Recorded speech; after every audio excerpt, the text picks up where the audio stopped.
কচুয়া কারো বাবার নয়, কারো একার নয়। ওর গায়ে যেমন রক্ত আছে, আমাদের গায়ে রক্ত আছে। জনগণের কাছে রক্ত চুষে তুমি সংসার চালাবা, কচুয়াতে এটা হতে দেওয়া হবে না। মাস্তানি কচুয়াতে চলবে না, মাতবাড়ি কচুয়াতে চলবে না। সাহস করে ঘুরে দাঁড়াতে হবে।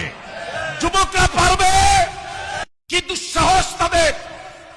সারাদিন একটা লোক দোকানদারি করবে, আরেকজন মাস্তান গিয়ে দোকানে গিয়ে চাঁদা দাবি করবে। কচুয়াতে এটা হতে দেওয়া হবে না।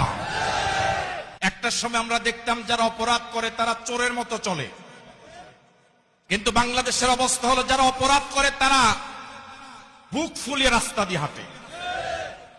যারা গৃহস্থ অপরাধ করে না তারাই তো বুক ফুলে চলার কথা। এদেশের সাধারণ জনগণ কয়জন অপরাধ করে, কয়জন টাকা চুরি করে? মুষ্টিমেয় কিছু লোক দুর্নীতি করে, সন্ত্রাস করে, মাস্তানি করে, চাঁদাবাজি করে।